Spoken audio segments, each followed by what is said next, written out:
Palakpakan po natin ang namumuno ng Sabak Foundation.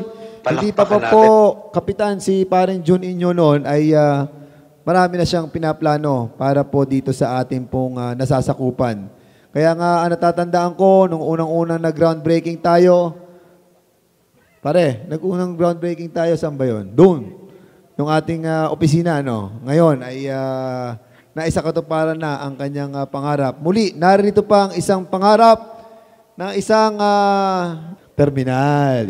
Ayan, groundbreaking ceremony ng San Antonio Exchange Terminal. I always make it a point to attend groundbreaking, kahit anong groundbreaking yan, but most especially, a groundbreaking na alam ko na ang welfare ng mga nasasakupan, ang welfare ng mga pinaglilingkuran, ang atin pong iniisip. At yan po ang iniisip ng ating butihing Kapitan Jun Inyon. When you break ground, ibig sabihin po, may tatayo doon. May itatanim tayo, tas tatayo doon. Kaya po kayo nandito at nakikiisa sa inyong butihing Kapitan na maski po sa anong kapasidad niya, alam po naman natin that this is a private.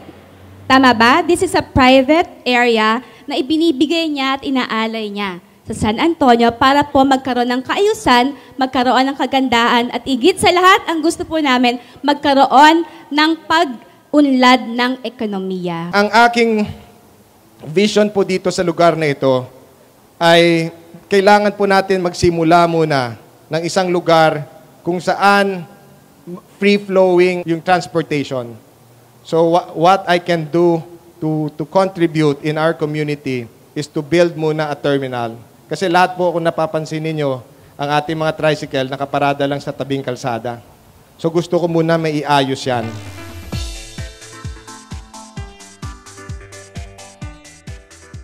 Papuntang north na kalsada, ayun ang gusto kong isulong dito na exit. Doon naman po banda, sa pagpasok niyo po sa toll gate, ang ini-envision po natin dyan ay mga malls, sinihan na mga magaganda. Wala po tayong sinihan dito sa San Pedro. Maglalagay po tayo ng mga opisina doon. We want to create at least 30,000 jobs in this area.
libreng gamot kahapon?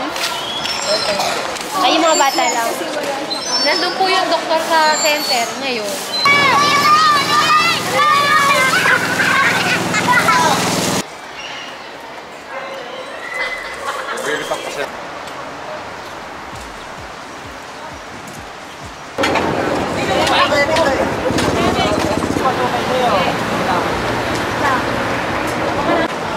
Magtatali sa listahan nila sa listahan natin.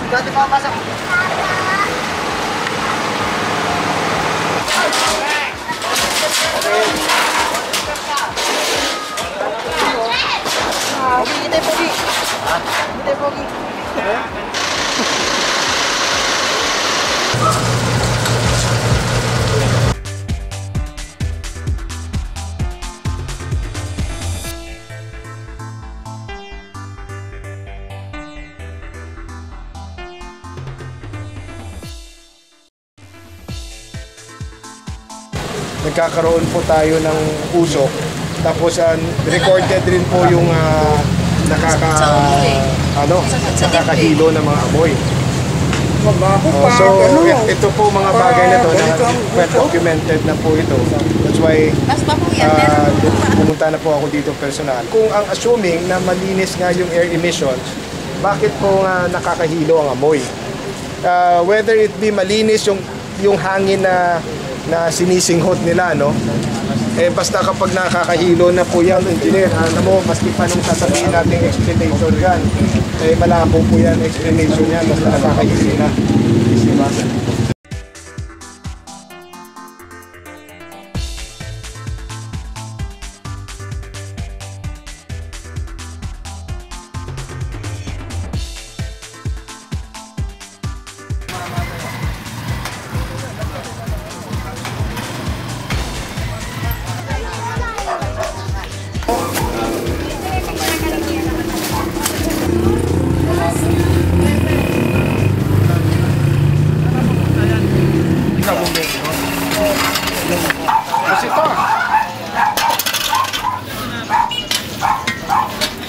Ang paalala pong ito ay mula sa inyong kapitan, June S. Inyon, po ay pinapalahanan na huwag nang lumabas ng kanilang mga tahanan sa oras ng kalamidad.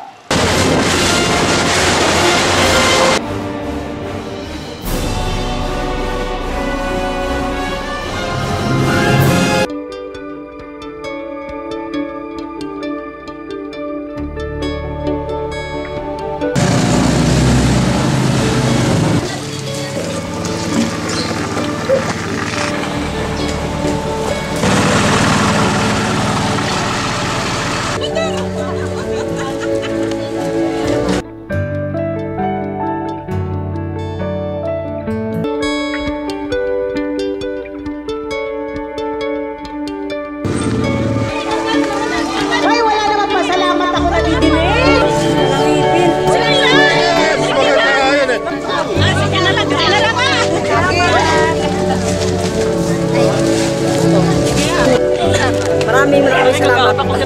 Salamat po sa tulong ni Kapitan John Inyon na galing po sa puso niya. Kap, maraming salamat po sa tulong na bigyan ninyo, Kap. Malaking bagay po ito para sa amin. Bubutasan po. Galing, butas.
I want to be known for somebody, a politician, na who ran with a platform of zero corruption.